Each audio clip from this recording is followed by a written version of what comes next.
Greetings. This is Justin Allen, the Elite Nurse Practitioner. Welcome to the Elite Nurse Practitioner Show, podcast dedicated to nurse practitioner entrepreneurism and achieving financial freedom, where I talk directly with nurse practitioners who need help. Listen up, our market is saturated. Jobs can be scarce. We are underpaid. We are undervalued.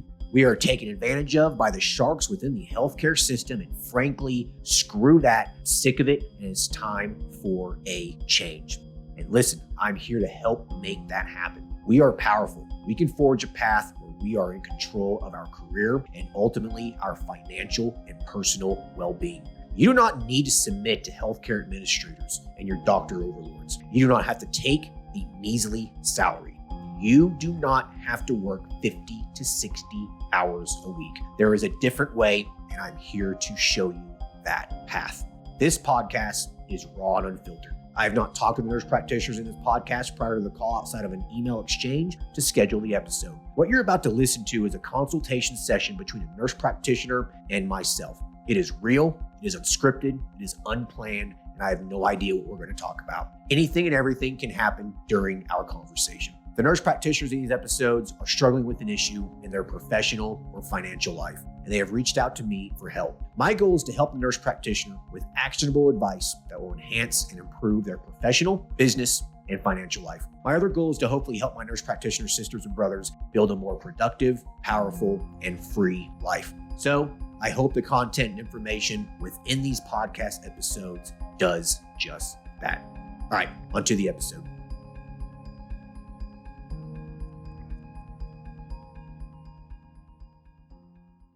Hello, everyone. Today we'll be talking to Haley, who is a pediatric nurse practitioner. Currently, she is working at a private practice focusing on pediatric functional and integrative medicine. She's preparing to move to another state and wants to open a telemedicine practice in the meantime. Once she arrives in her new state, she will like to transition over to a brick-and-mortar practice. She's wanting to focus predominantly on pediatric functional medicine in her new business, but is having a problem narrowing down her focus. Hey, Haley, how are you?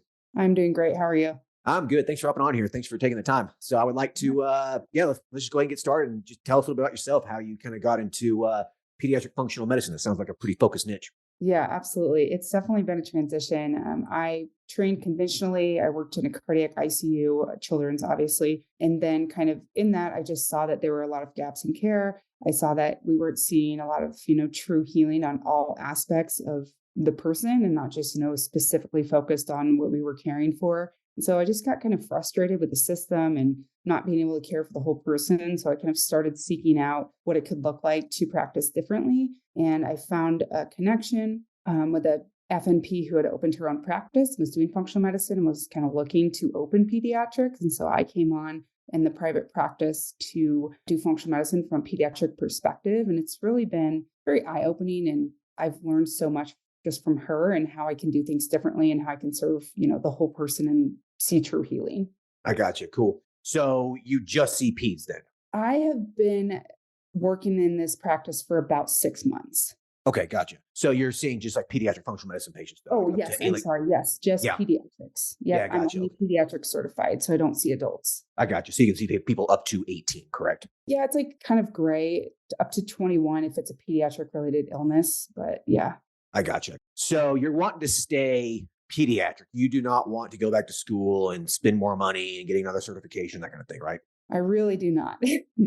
Yeah, I don't blame you. I mean, that's going to cost you another $20,000, $30,000, another year and a half, 2 years of your life. Yeah, I don't blame you. Okay, so you're working at this practice now. You're getting ready to move here in a couple of months. And so you're wanting to get this thing started prior to the move. That way you kind of like, you're just getting your feet kind of slowly wet while you're in that process, that transition. Yep, absolutely. I just kind of wanted to have some source of income. So I'm not moving and like starting from scratch, even though I know it'll be, a transition to actual brick and mortar, but just kind of want to have some income to fall back on. I got you. Makes sense. Okay. So you're wanting to get this thing up and running, started pretty quick then, yeah? Yeah, absolutely. Like next 4 weeks kind of thing. Yes. Yeah. Okay. Have you got started at all? Or are you just like still kind of in the planning stage? Yeah. So I listened to your telemedicine course, which was awesome. That really helped me kind of jump on getting things done. And so I've gotten LLC started. I applied for my EIN. I've got that. And I'm in the process of kind of getting some business stuff together as far as opening like a business account, business credit card, so I can keep my, personal and business separate, come up with a name and everything. I haven't started taking patients, advertising, and just trying to figure out what exactly do I focus on? How do I get patients? How do I get the right patients? I got you. So you basically just got the shell of the business started. Yes, Yeah. absolutely. Do you have much of a website yet? I have built something out. I'm not, like I said, I'm not really advertising right now. So it's more of just like having it there, knowing that I can still edit it. But I do have like a website that I formed through Wix. Okay. And yeah, So something you kind of just put together yourself. yes. Okay. So my first recommendation for you is to make sure that website is looking, fantastic. So basically, Okay. the website is like your office when it comes to a telemedicine practice, right? Like it is the foundation of it. It's the setting of it. It's the vibe people get for your practice. It's just like the same feeling you get when you walk into a brick and mortar practice. There's definitely a sense that you get, when you Yeah. when you walk in. There's an experience, right? So your practice's website is basically the same thing from a telemedicine standpoint. So you really need to make sure that it looks really good. Make sure the branding is consistent. Make sure that the vibe, the feeling that you want to give off is there. Okay. So colors, pictures, your mission statement, the writing, that kind of thing. Okay. So make sure that you really spend some time on that. I think that a lot of people don't spend enough time on their website if they're building it themselves. So they put something together. They don't spend that much time on it. Every telemedicine business I've ever started, like I spent more time on the website than I did with almost anything else. Okay. So really sit down and spend the time on it. If you have the money, you can hire a professional to do it for you. You can kind of give them, what your thoughts are and kind of what you want to do. Right. But overall, though, if you want to do it yourself, just really spend some time on it. Okay. Okay. With that said, just kind of curious, like, have you put much thought into the branding or like your mission statement, kind of like how you want to propose this to the world? Yeah. So I made my title Abundant Life because it kind of covered two aspects. So I really believe that, God is our ultimate healer. And so that was something that, especially in the hospital setting too, it was kind of limited with what you could, say or how you could present that to people.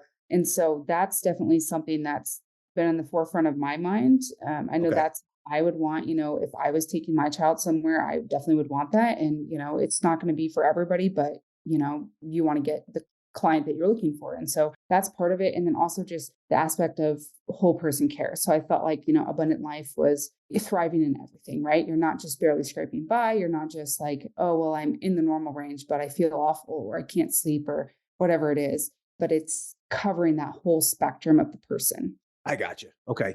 So just a few thoughts here. I have no problem with that. Totally agree with you. Like that's the patient you want. Just be aware that when you throw in a little, some religious undertones to it and a religious mission to it as well, it's going to narrow it down even more. Okay. Yeah. So, I mean, if you're okay with that, listen, I'm on board with that. I think that's really cool. I like that. But it's going to focus in your target market even more. And so pediatric functional medicine is very narrow to begin with. Now, when you throw in I'm assuming Christianity, right? Yep. Right. Okay. Gotcha. Like, you never know. And then when you put in, a Christianity undertone to it, now it even makes it even more focused. And in my opinion, from a telemedicine standpoint, I think it's fantastic. I think you'll be able to really be able to market this very, very well. Awesome. Yeah. Yeah. Have you thought about any other specific demographics? Not really. Yeah, not really. And I guess that's where I'm just trying to figure, out what I even think about. Okay. So two thoughts here. From a telemedicine standpoint, a Christian focused pediatric functional medicine practice is fantastic. Okay. You'll be able to advertise specifically to, people who identify themselves as Christian, people who identify themselves as a parent, people who are interested in certain topics within that very narrow demographic. Okay. So, you fall into that category. You are your target market, which is really important for anyone starting a telemedicine practice, is that you must be that target market. Like you must be your patient. Awesome. Right. Let me line up then. Yeah. You're right there. You can speak to them directly, right? That is so important. Like you telling me that brings a smile to my face because you've identified it. Like that is perfect. So anyone listening to this, you are your patient. Who are you? You know what I mean? Like that's your target demographic. You can speak to your patient. And so you'll be able to market this very, very easily online, I think. Now, one concern though is the brick and mortar practice. I don't know how big of an area you are moving to, when you move here in a couple months. If it's Christian focused pediatric functional medicine care from a, physical regional standpoint, it might be a little bit more difficult to get patients because there's Okay. only so many people in your area, right? Sure. And so I don't know how many people in that area identify as Christian and want to bring their child to a place that focuses on, Christian focused functional medicine. Like I don't know that answer. Does that make Sure. sense? Yeah. Yeah. No, it does. Okay. Any concerns there? No, I mean, no, not really, because, I think this is what I feel called to do. And so if that means I stay more of a telemedicine, then I stay more telemedicine, like I'm just going to adapt with what I need to do. And we're moving to just outside of Pittsburgh. So I know that that's already a competitive area for functional medicine. There's a couple big names in that area.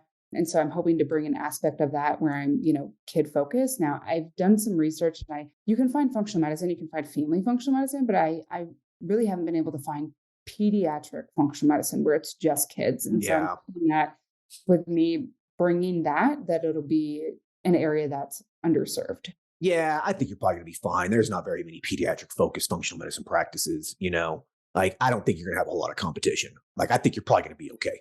Like, it's such a narrowed focus, like it's very, very narrow. So like, I think you'll be okay.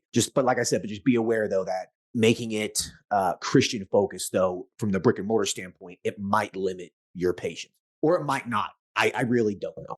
Sure. Yeah. So keep that in mind. From telemedicine perspective though, being 100% focused on that is a fantastic idea. Okay. Awesome. Okay. Yeah. So you're probably going to have to juggle that a little bit. Okay. Uh-huh.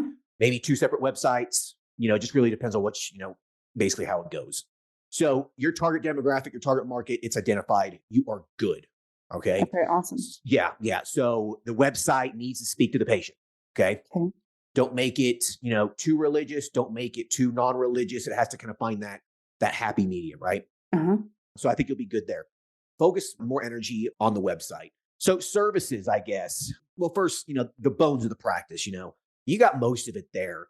Marketing is going to be your main focus here, at first until word of mouth starts and that kind of a thing. How many licenses do you have in how many states? I mean, what are you limited to here? So right now I'm licensed in Nebraska, which is where I currently live, and then in Iowa. Those are both full practice states. My Pennsylvania license is pending. That is a collaborating state. So that's going to bring another aspect, I know. And so right now, just 2. Okay. And what states were those again? Nebraska and Iowa. Okay. Those are independent states. So you're good there. Do you want to focus on more like Midwest, you think, or does it really matter?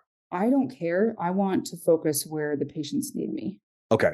So this is going to be pretty simple to figure out from, a marketing standpoint, patient population standpoint. I think you're going to be able to do this fairly easily. So what you need to do is look up Christian demographic statistics online.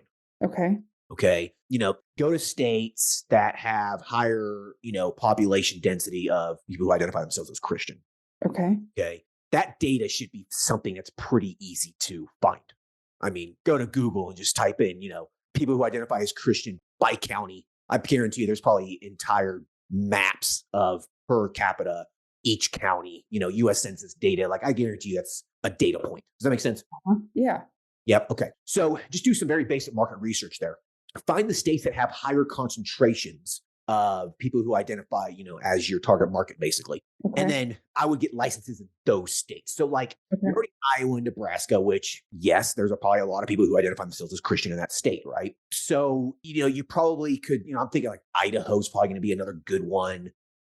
Independent states here. Idaho's probably a good one.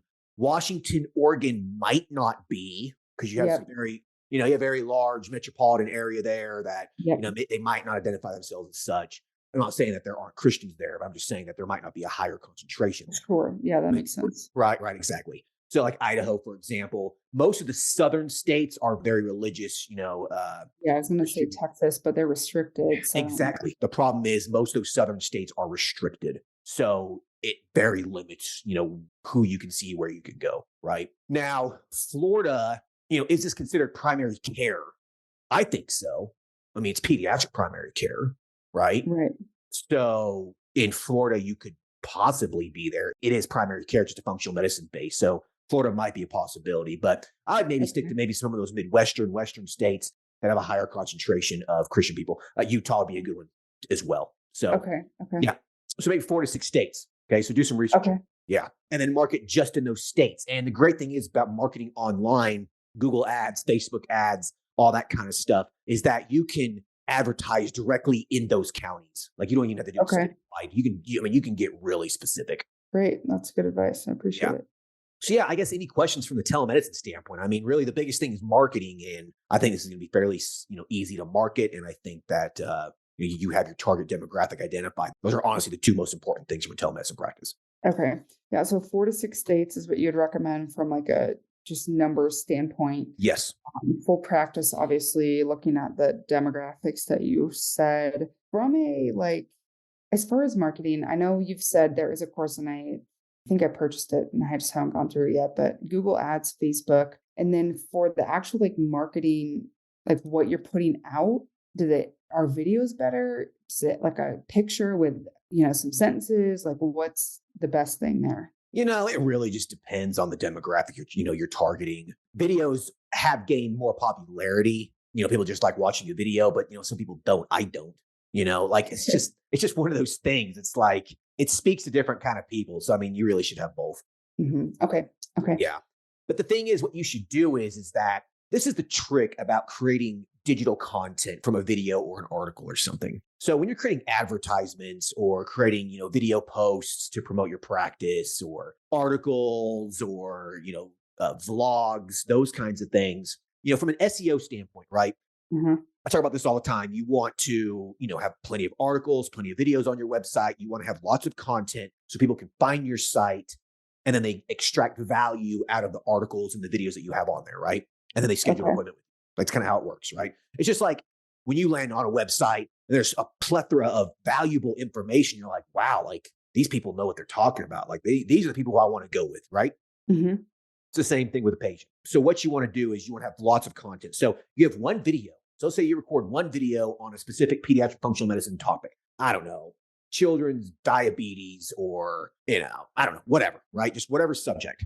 And then you make a video talking about it, how functional medicine can help from more of a holistic, natural standpoint, et cetera, et cetera, et cetera. And then what you could do is from that video, if you have a good video editor, and you can find a good video editor on Upwork.com. Okay.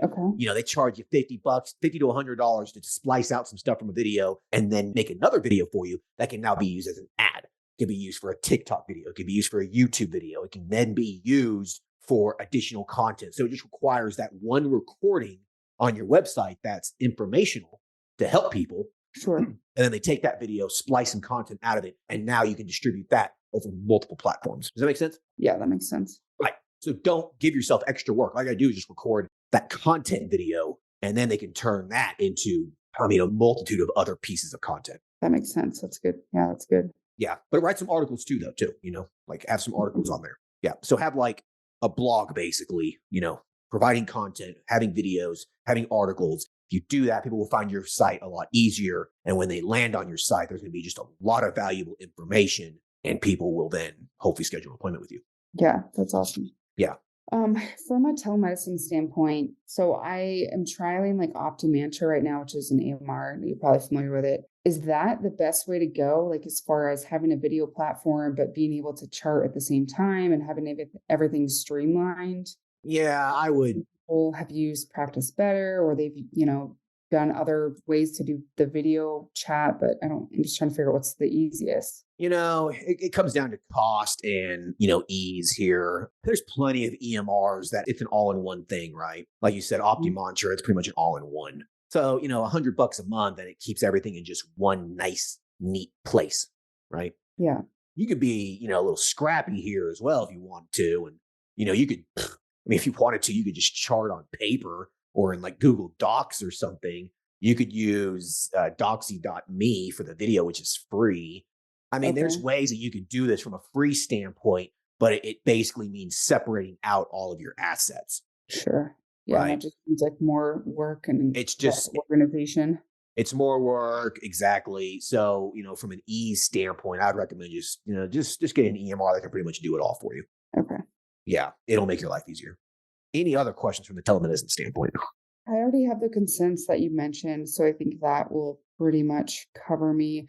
From a lab standpoint, some people have said that getting like multiple lab accounts, you don't have to go crazy with it, but getting the lab accounts through the actual companies instead of going through like a collaborative thing like Rupa is better because you can get coaching from those companies. Is that typically what you find to be more helpful for labs, or how have you done labs? I just use Access Labs, Okay. but I Yep, don't I saw that do. one. Yeah, I mean, there's a lot of. I mean, we have some functional medicine lab panels basically. So if you go to our website and put on discount labs, there's some functional Yep. medicine lab panels there. They might not include some of the real specific things if you wanted to do like Dutch testing or saliva testing and those kinds of things. Right. They don't. Yeah, they don't do a lot of that. It's mostly serum based testing. Right. Like stool studies is what I'm thinking, nutrients and metals and um Right. I'm pretty sure they do some heavy metal testing, but it's going to be serum based more than likely. So that's the thing. Do you want an all in one platform to make it easy for you, or do you get separate, accounts? At the end of the day, it comes to what's the margin on it? Are you going to save more money having separate accounts with other labs? Probably, and they'll have a little bit more better customer service, one on one coaching, that kind of stuff like you were mentioning. But again, it's going to separate lots of accounts and it could complicate your life a little bit. So at first, it's probably not a big deal. I mean, either way, you're going to get busy enough to probably have to hire a virtual assistant and then they can just juggle that stuff and you don't have to worry about it. So it's just okay. one of those things. I mean, what's more important to you, enhancing your profit margin by going through separate lab companies and increasing the margin there, or, the simplicity and the ease of it by going through more of a lab broker, so to speak, like Rupa or Access. Yep, that makes complete sense. Yeah, that's for you to decide. Okay. That helps me though. Otherwise, from a telemedicine perspective, I'm trying to think if there's anything else that I was really I have this like scheduling through the EMR right now, which I feel like is easy because then it populates onto my EMR as well as people can access it from the website. They have to create a portal, of course, but they can still schedule from my website, which I feel like is helpful. Oh, yeah. Most people for telemedicine are just going to schedule directly through your site. Okay. That's what I kind of have hooked up right now. Yeah. In advertising, I know you said like $1,000 to $3,000 a month. And around the 3-month mark is kind of when you hit like the autopilot mode. And then the 6-month mark, you really can start generating some profit. Do you think that is that all into Facebook and Google ads mostly? Or I know there's kind of varying opinions on this, but It just depends. Like, okay, so, your target demographic are, Christians. And so is there some sort of other platform where a lot of Christian parents might gravitate to? okay, that You know, makes sense. I don't know. I mean, I don't know if there are some other platforms out there where you might find some more specific demographics on. Like, you have a very, very focused target demographic here. And I'm sure there's communities of those people that you could Sure. probably easily find. So if you could advertise on those platforms as well. Yeah, that makes sense. Facebook, obviously, most people have a Facebook account, right? Most people use Google. So, I mean, you definitely want to utilize those from a telemedicine standpoint, no question about it. Okay. TikTok is pretty, it's pretty popular and it's growing. I don't know the long term landscape with TikTok because I know there's a lot of, Sure. discussion on it's Chinese, they're stripping your data, which is true. I mean, they are like it's a data farm. So like, how long is that going to last for? I mean, there's already a lot of states that are thinking about banning it and some, congressmen and senators and stuff that are like, why are we allowing this platform in our country? They're literally mining our data, folks. Like, why are we allowing this? That kind of thing. So it's just, what's the long-term sustainability of it? I don't know. But I mean, heck, use it. Why not? Right? I mean, use it. And is that something you can focus like as well, like state directed or not? Because like I have an Instagram page right now that's kind of just like a health page. I started it before I even started my business, but it's like, it's not my personal account. It's just kind of like a separate account. But are you able to like target specific states on that or no?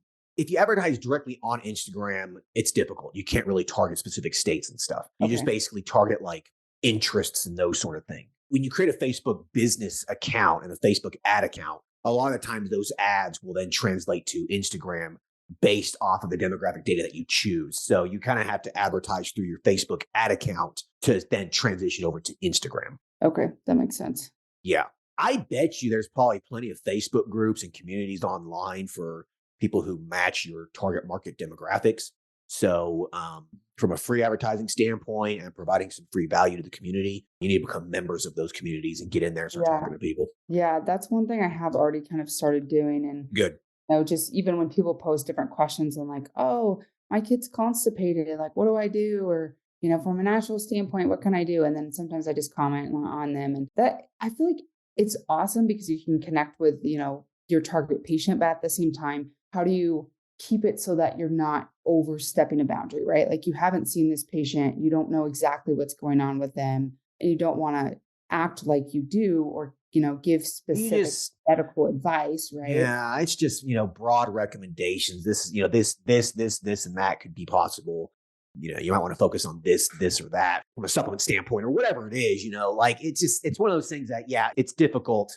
You don't want to cross the line, obviously. You don't basically just don't provide specific diagnostics and Sure. specific treatment recommendations. Like it has to That be kind of makes sense. generalized. Okay. Well, that makes sense. Yeah, this is kind of one of those, health coaching things. Like Right. Yes. you know, coaching, right? You could easily do this from a coaching perspective. You would just have to figure out the lab component and that sort of a thing. There's plenty of companies online that'll, allow you to order labs, and they have a provider that actually orders labs for you if you're a health coach. And then, you could do that and then just provide, health coaching. And then you can see people in all 50 states because you're not utilizing your license. So Sure. that's something to consider. I don't think you're going to need to do that, though. I think you're probably going to get busy enough just with what you're doing. Okay. Yeah. See, and I always like struggle with that because I'm like, well, yeah, it wouldn't limit me. But then I'm like, what did I get this 8-year degree for?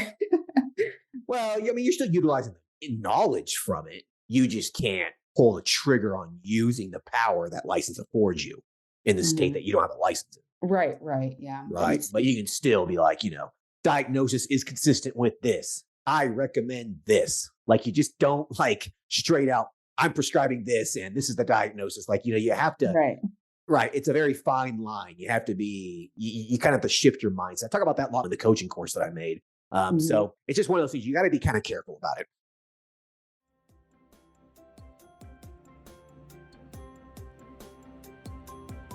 All right. I hope everyone's enjoying the episode so far. I just wanted to take a quick break to thank everyone listening and also give a big thank you to all of my social media followers and email subscribers. If you haven't done so yet, please subscribe to our email list at www.elitenp.com and make sure to follow us on Facebook, Instagram, and LinkedIn. Email subscribers will receive updates on new weekly podcast episodes, multiple weekly articles we publish, new courses, and everything else related to helping you succeed. Remember, all elite nurse practitioner courses are designed to help you build a niche practice, increase your financial strength, and to break free from the rat race. If I can break free and then other countless nurse practitioners can break free, then so can you. Additionally, please share this podcast with your other nurse practitioner sisters and brothers out there. The more NPs that venture out on their own, the stronger our profession will become. Now, let's get back to the episode.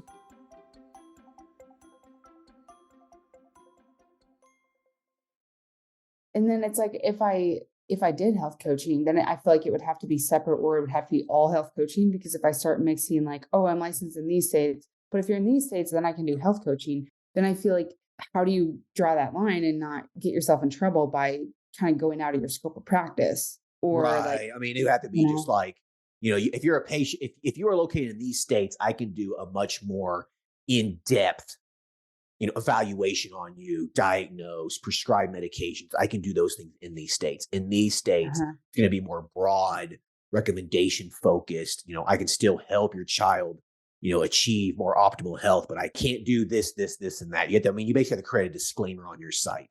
okay, that makes Like sense. I can't prescribe medications. I can't order, advanced testing. I can't make a diagnosis, but I can provide you recommendations and general advice to help, bring your child to optimal health and wellness, whatever. That makes sense. That's a good idea. Right. Yeah. So you can do that. You would be surprised how many people will travel to you. Like the amount of value that you provide in your content on your site. And if you do a health coaching session and they want to take the next step, you would be amazed how many people would be willing to fly to your practice. And Wow. you would be amazed. I know nurse practitioners and some docs and stuff that do this. And it is Uh-huh. amazing how many people will fly out to them to see them. Yeah, that's crazy, but that's pretty awesome. Yeah, people will do it. I have a boy now, and if he was sick, and I wanted to go more of an alternative route and I couldn't get anything in my area or, whatever, I would have Mhm. no problem spending $5,000 or whatever it is on the travel to do it, you know? Right. Yeah, yeah, it's true. Yeah, people do a lot for their kids, usually even before they'll do stuff for themselves. Exactly. So it's something to consider, the whole coaching thing. It's a different animal. It's a different way to create the business and stuff. So, I would take the coaching course if I was you, if you're interested in that and follow those steps. It's a different game than a telemedicine practice, but they both can work together very, very well. They both complement each other. Yeah, I can see that for sure. Yeah. I guess any questions on how you're going to transition this over to brick and mortar when you get to where you're going? Yeah, I do have a few questions on that, I guess, because so right now I'm only licensed in full practice states. Now, Pennsylvania it's not restricted, but it's like the middle. It's, somewhat restricted or whatever. So you have to have collaborating physician. So what does that look like as far as how I'm doing my practice, how I'm doing my orders? Like if I continue to see patients telehealth, do I need to separate that business from my brick and mortar because it's different or I would. You don't have to, but now you're starting to make some malpractice insurance that is going to name a collaborator on it. There's just going to be some things that you're mixing into it. So, it might be easier just to separate it out, but have the same name, okay. just to kind of keep it two legal separate entities. If you're going to do like the health coaching too with the telemedicine practice, definitely separate that out. Yeah, absolutely. Like, yeah, coaching telemedicine could be one LLC, your brick and mortar could be another, but they could be the same name. Okay. Okay. That makes Yeah. sense. But that way it kind of keeps things separate because, with a brick and mortar practice in Pennsylvania, you're going to need a supervisor and stuff. So I just don't want it to complicate because your malpractice policy, they're going to say, okay, well, you're in these states. They're probably going to have to put something in your policy at stake, only your supervisor is going to be covered for patients that you see in Pennsylvania. So, it could be done in one LLC. Definitely. But if you're going to do coaching, I would separate it out. If you're not, I'd say just keep it the same thing. Okay.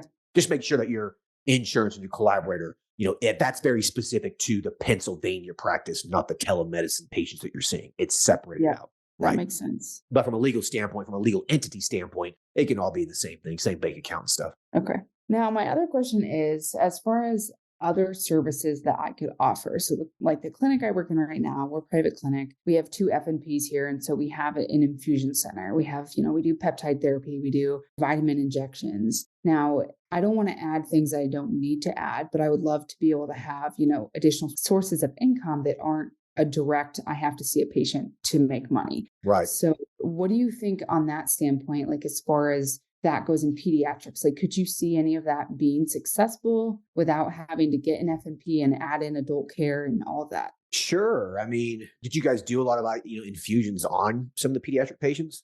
So we do limited right now, I would say. It's not something we've done a lot of. We do some IV chelation if there's really bad metal levels, or especially when they're symptomatic, like growth is impacted. As far as vitamin injections, that's something we've utilized a little bit more. And that's kind of what I was thinking. Maybe I start there because, I could do some vitamin D, some vitamin B, and especially when I can order labs and see that there's, low levels, then that could correlate with that. Obviously, little kids aren't going to want to get shots, but you're 12 and up or whatever, they might be Sure. more willing to do something like that. So I don't know. What do you think about that? Yeah, I think it's a good idea. You always want to have some sort of passive, income stream in your practice and it's a little bit more hands off that you have a, RN doing for you, an LPN or whatever. Okay. Yeah, I think it's a good idea. I think you're going to have to just figure out, what it is that your patients want and what you can do from a safety standpoint to ensure everything, is still safe and everything is still, Right. reasonable. I think having adult patients, that makes that a little easier, right? Right. Yeah. Once you start mixing in adult though to it, you really lose your focus, right? Right. And Exactly. so you kind of, again, you're going to have to be very cautious with that. You don't want to mix too much. You really want to stay focused. Yeah. And I don't like seeing adults anyway. So Right. I like my So little people. there you go. So just kind of keep that in mind. I think that you start diving into that, you just, you lose your practice's mission and focus. Now, once you grow, you want to bring an FNP in here and they, do some functional medicine and stuff. You have more of like a robust functional medicine practice and you kind of just, you see your pediatric patients, they see the adult patients, from a growth standpoint. Yeah, that would work, Okay. but that's going to be something that's probably going to happen later, Right. but that's how you're going to grow this thing is that I think that you would probably have to hire an FNP, start seeing adult patients and have more of a robust functional medicine practice. But You never know. Like the pediatric stuff could absolutely take off and blow up in your face. And you're like, oh crap, I need to hire, an FNP or a pediatric nurse practitioner to come in here and start helping me. That could happen. That's a good problem to have. Right. Just had a friend have that happen to her who's in Iowa. She's like, I need you. I literally need you. Yeah, that's a good problem to have, and like a lot of nurse practitioners, when they start the business and stuff, they have this scarcity mindset, going into it. And, the thing is though, there's so much abundance out there that a lot of nurse practitioners, when they start their practice, like they experience this fantastic, huge growth in a very short period of time. And so it's possible. So don't think it can't happen, because it definitely could. Yeah, thanks. I appreciate the encouragement. Yeah. It's very encouraging to hear that. Yeah, it can happen. I've seen it. I've seen it happen a lot. So that's awesome. Your business can fail too. You have to have a realistic expectation. So a lot of people go into it with very unrealistic expectations. They go into it and they think, I'm going to start making $100,000 a month in 3 months. That doesn't happen. Like that just doesn't happen. That's not realistic. So you have to go into it with a realistic expectation. I think that's a really, really important mindset to go into it with. So what do you think is realistic as far as income goes? Like if you invest this $1,000 to $3,000 a month, for 3 months, is it realistic that you would make that back plus, I don't know, plus an additional however much? I think the first month you're probably going to lose money. Okay. Second month, you'll probably get close to maybe break even. Third month, probably close to break even. That's why I say, close to that 6-month mark is when you should start making a profit. But there are so many factors that come into play here. Lots of them are out of your control, right? I mean, we could go into a horrible recession and no one has any money to spend, right? I mean, that's out of your control. So don't worry about it. Worry about things that you can focus on, like marketing, providing excellent customer service, providing excellent care, those kinds of things. If you focus on that stuff that's in your control, then the word of mouth begins. People start talking. They start referring people to you. And then the success will just follow with that. Yeah, absolutely. I like that. Right. Yeah. So from a realistic standpoint, if you're providing excellent care, you're pumping out a lot of content out there on your website, on YouTube, you're writing articles, you're spending the money promoting those videos, those articles, instead of just promoting people to just land on your website to book an appointment. Okay. It'll grow. And so within that 3 to 6 month mark, you should start making a little bit of a profit. Between 6 to 12 months, you should start making, a pretty decent profit, like, a couple $1,000s a month kind of a thing. But again, this is one of those things that if you have the right target demographic, the right market, the right service at the right time, you can make money the first month. I've seen it happen. Like I was actually talking to a nurse practitioner over Facebook messaging. I think it was like 2 days ago or something. She's just like, I made $10,000 my first month. Like, wow. It's possible. Right. It's possible. So just go into it with realistic expectations. I guess go into it thinking to yourself, I'm okay with either outcome. Yeah. Just be at peace with it. Just be at peace with it. Exactly. The last thing I want to happen to anybody is that you go into it with way too high expectations. And then the first month or two is a little slow because maybe your marketing was a little off, maybe you didn't target a demographic specifically. Maybe you didn't spend enough money. Maybe something was wrong and you go into it and you lose money the first month or two. Then the disappointment sets in and then you give up. That's when you fail, when you give up. So if you go into it with realistic expectations, then you're kind of okay with either outcome. And so anytime I start a business, that's how I feel about it. Realistic expectation. It could do well or it might not. Yeah, that's good. Starting my business at perspective. Do you think it's best to have money set aside, use a savings, get a side job and not take out a loan? Absolutely. Try to avoid debt if you can. That's what my goal is, but I didn't know if that was. Yeah, I really don't like people taking, massive loans out to start one of these little practices. Would you say the same thing for brick and mortar? Absolutely. Okay. Yeah, a brick and mortar practice it's a little bit more expensive than a telemedicine practice, but it's not that much more expensive. You're adding on another $1,500, $2,000 a month, in expenses. While that sounds like a lot of money, in the grand scheme of business, it's really not, Because once you start generating some revenue and you start seeing that money start coming in, $2,000 is really not that much money, when you get to that point. From a business startup standpoint, yeah, it can be a lot of money. So telemedicine is a little safer. But when you transition over to brick and mortar, I think that you should start generating some money. It shouldn't be a big deal. So don't take out a loan. You're better off working a part-time job and saving money or something. Yeah. Okay. When you take a loan out, that's when your risk increases Yeah. Yeah. exponentially. Because now you got to pay this loan. And what if you're not making enough money to pay it? And yeah. Exactly. So now it adds on stress, adds on additional anxiety. You don't need that stuff. You don't need those negative emotions creeping into your mind during the startup phase. You need to stay Right. positive. Right. Absolutely. Yeah. As far as pricing, telemedicine versus in-person brick and mortar, I know I saw some recommendations in the telemedicine course. I believe it was, $30 to $50 or something for some visit. I think it was for a follow-up or for a acute sick visit. Maybe it was. I don't remember exactly. But the place I work at now, like, charges $350 an hour. And, it's super busy. I mean, I'm not as busy because I've had to work on getting more pediatrics in here, but it's starting to pick up. But, that price I know has turned away some people because Of course it has. we're cash pay and people don't want to pay that much on top of supplements, on top of infusions, on top of, labs, everything else. So if I, start with initial consultations like 175 and then a follow-up's like 125 for an hour and maybe acute visits are like 50, as long as you're an established patient, like for basic sick visits, telemedicine, is that in the realm of reasonable? Or, I don't want to charge too much, but I don't want to undercut myself either. Right. It comes down to what you want, right? It comes down to how much are you worth? Like, how much is your time worth? How much is spending an hour with a patient in your business? How much is that worth to you? Like, Yeah. how much do you expect to be paid for that hour? I mean, I'm asking you, like how much? It's I something you don't think know. I about. mean, well, and see, here's the thing too, is like here, let's say that they're charging 350, the business is. Well, the owner is taking half of that. So I'm really only making half of that. And then that's 1099 before taxes. So really what I'm taking home is, I don't know, 140, 130 for an hour, which is a lot Okay. more reasonable when you think about it, right? Right. So you're worth, and I think every nurse practitioner out there, you are worth at least $100 an hour. Okay. Okay. You just are. Like, I would laugh at anything less than that. There's just no way. Like, these locum people call me and I just like to mess with them. And I'm like, $120 an hour. We can do it. $60 an hour. I'm like, that's a slap in my face. That's offensive. And I just hang up the phone. Like, I'm letting them know. Stop nickel and diming us, right? Right. And so, so $100 an hour is what you're worth. Okay. So then you're going to have to figure out, now you're going to spend some time on the back end running the business. There's expenses associated with the business and that sort of thing, right?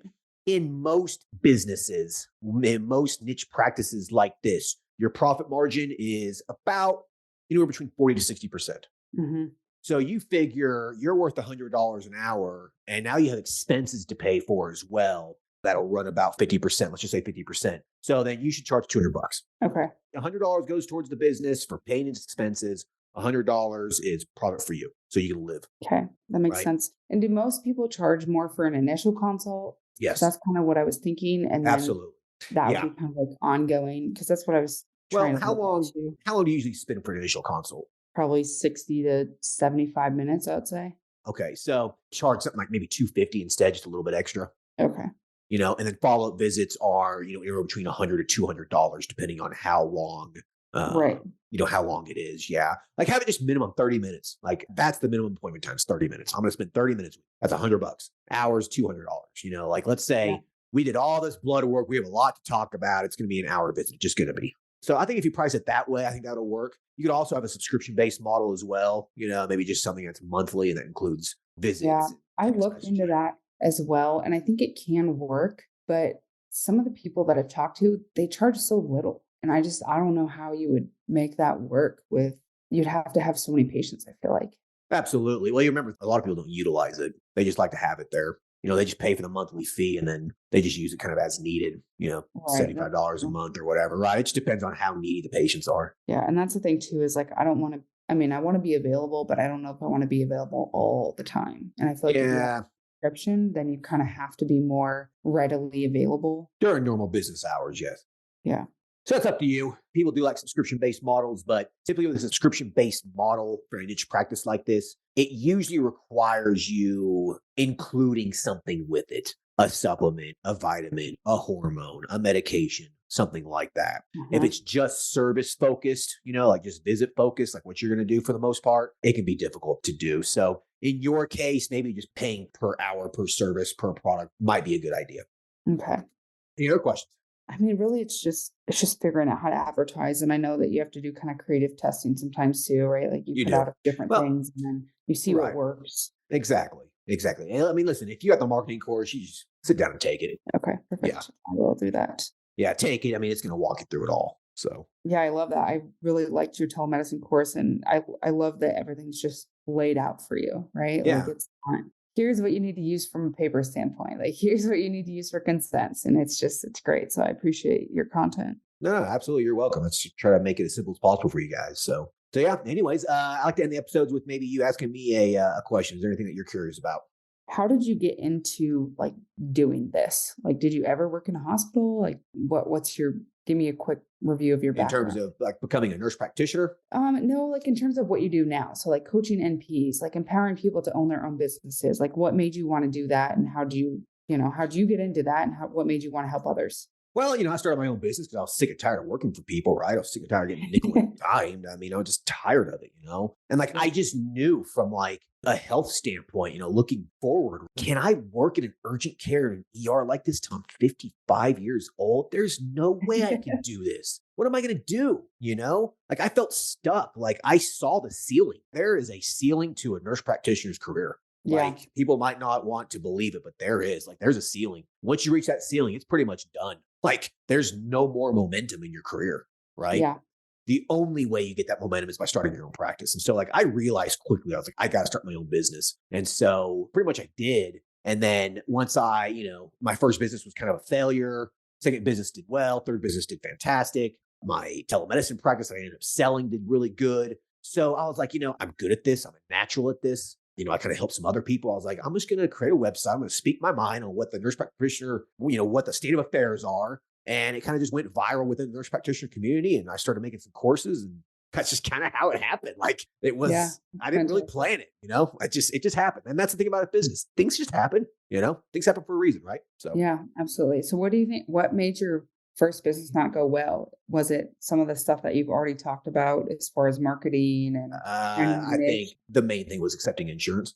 Okay. That's why I'm so anti-insurance. Like one of the biggest things was insurance. I was like, I'm spending so much time on just getting my money, Yeah. audits. And I was like, I've been open for like 3 or 4 months. Are you kidding me? Like I'm spending so much time on this. I don't know. That's reassuring. Yeah, That's yeah. reassuring because I do not want to take insurance. No, absolutely not. I would rather become a bartender than start over and take insurance. There's no way I would do it. There's absolutely no way I would do it. No way. There's a lot of patients out there that find value in these niche services. And if you're providing value to them, they will happily pay you money. They will, There's a lot of people that won't. Those people they're not your patient. Right. Let them go to their Exactly. Medicaid, insurance accepting practice and be treated as another number in the conveyor belt of healthcare. Yeah. That's what they want. Yeah. Exactly. That's what I just made a video on that the other day actually, and how insurance it's sick care, right? It's not preventing stuff. It's just sick care. It's waiting for you to get a disease and then trying to figure out what's the least amount of money they can pay to treat that disease. That's exactly what it is. I don't want to be part of that. Yeah, me either. Absolutely. Yeah. Let the doctors are all for it. Well, they can have it. I don't want to do that. Me either. Yeah. Cool. Well, listen, I thought this was a fantastic episode. Lots of great information in here. So this will definitely help other people. So I really appreciate you hopping on here. Yeah, thanks so much for having me. I really appreciate you as well. And I've got a lot of valuable advice to work on. Yeah, perfect. Well, keep me updated. I would love to shoot me an email with maybe your practice website or how things are going. Maybe we could do a follow-up in 6 to 12 months. Just let me know. Absolutely. I'd love it. Thank you so much. All right. You're welcome. Take care. Bye. Bye. All right. I hope everyone enjoyed the episode with Haley. That's a fantastic episode full of all kinds of really good telemedicine pearls in there. So, I think she has a really great niche here, pediatric functional medicine. She has a fantastic target demographic, mostly Christian people who are interested in, holistic care. That is a focused target demographic, folks. She will easily be able to speak to those people. She'll easily be able to market directly to those people. Because of that, I really feel like she's going to succeed, and I think she's going to take off pretty quick. It might take a little bit of some trial and some error, but I think she will succeed, okay? So really, really focus in on who your target demographic is, okay? And don't be scared about being too niched, okay? Niches are the path to riches. It really is true, all right? That phrase is true. really focus in on something specific, okay? From a telemedicine perspective, you really have to identify a target market. It's the way you succeed with telemedicine practice. Brick and mortar, it's not that important because, there's people in your community that are interested in the service, okay? So keep that stuff in mind. All right, hope everyone enjoyed this episode. Talk to you guys later. Thanks, bye. Thank you for listening to the show. Quick legal disclaimer. The content of this podcast is meant for informational and entertainment purposes only and should not be used as legal, financial, medical, regulatory, or practice-specific advice. For information pertaining to your specific legal, financial, medical, or practice-specific needs, please be sure to consult with your lawyer, CPA, medical director, and or your state's practice laws and the most up-to-date clinical guidelines. As always, do your due diligence when it comes to any information found online and in podcast. The content in this podcast is copyrighted by Galaxy Medical Southwest 2023 and cannot be duplicated, rebroadcasted, or reproduced without our written permission.